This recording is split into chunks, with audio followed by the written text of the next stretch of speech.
Bonjour à tous et bienvenue dans cette nouvelle vidéo. Vous êtes actuellement sur le troisième épisode de la série de vidéos consacrée au phishing. Si vous n'avez pas vu les précédentes vidéos, je vous invite à cliquer sur le lien qui devrait s'afficher en haut à droite de votre écran. Vous pouvez apercevoir la page de mon GitHub sur lequel je poste l'intégralité des projets, dont le projet phishing.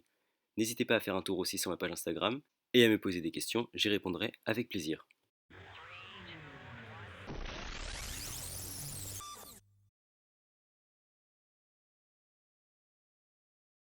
On va tout de suite commencer par ouvrir un éditeur de texte. Donc pour moi, Sublime Text, voilà, je vais coller le script que j'ai trouvé sur internet qui permet de récupérer les IP. Voilà, donc je vais vous expliquer comment il fonctionne. Donc là, vous avez les variables IP adresse. Quand il y a un dollar en PHP, ça veut dire que c'est une variable. Donc ici, voilà, donc on voit IP adresse, c'est pour récupérer, c'est la variable qui va contenir l'IP de la victime.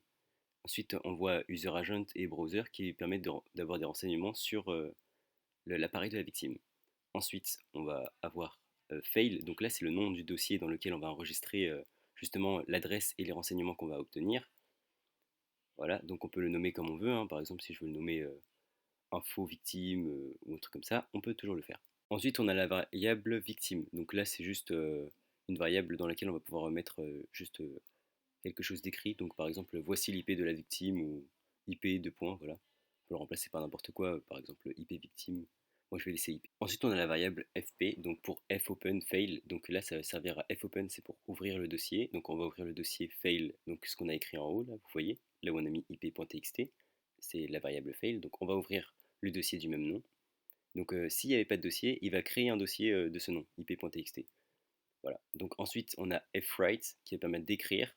Donc on ouvre le dossier et on écrit la variable victime. Donc la variable victime, c'est IP. Voilà, donc IP victime ou voilà.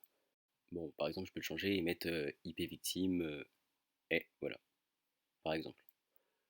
Euh, voilà. Ensuite, on a la deuxième truc, donc fwrite, qui va permettre d'écrire la variable IP adresse. Donc cette fois, c'est l'adresse IP de la victime. Ensuite, on va écrire encore fwrite user agent et browser qui vont nous donner les informations sur le navigateur de la personne et l'appareil de la personne. Et après ça, on a simplement fclose, donc qui va permettre de fermer fp, donc le fichier qu'on a ouvert.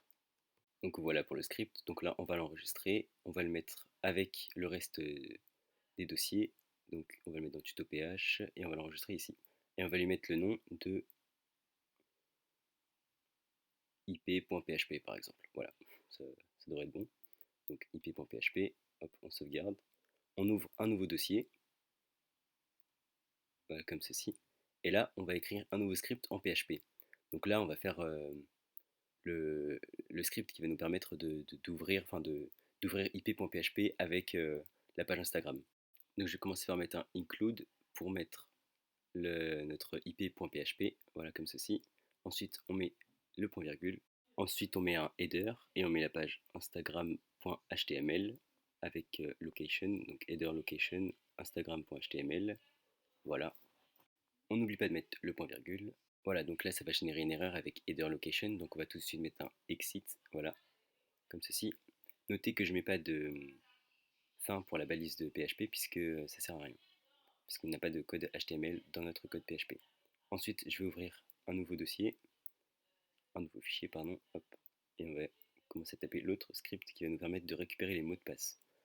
Donc là, j'ouvre une balise en PHP, comme ceci, voilà. Ensuite, j'utilise fail put content. Alors, je vais mettre ma syntaxe en PHP. Voilà, donc au montage, je me suis rendu compte que j'avais fait une grosse erreur dans le script login.php, puisque du coup, je l'ai appelé comme ça. Donc là, je vais vous montrer, donc je vais vous expliquer comment ça fonctionne. Donc là, je l'ai appelé compte.txt. Donc dans un dossier qui s'appelle compte.txt. Donc c'est comme tout à l'heure, s'il n'existe pas, il va en créer un.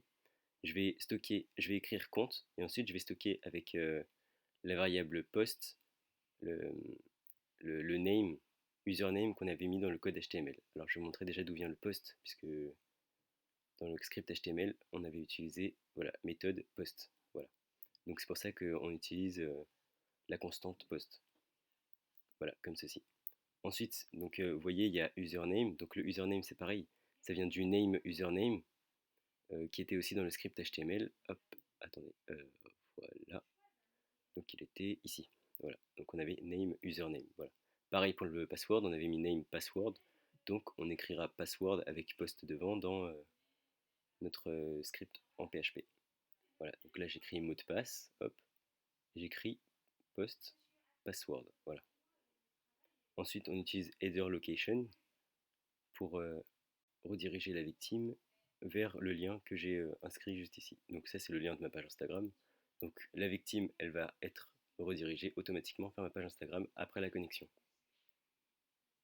Voilà, donc j'ai enregistré sous et je l'ai enregistré en login.php dans le même dossier avec les autres pages. Et la page précédente, je l'avais enregistrée en index.php.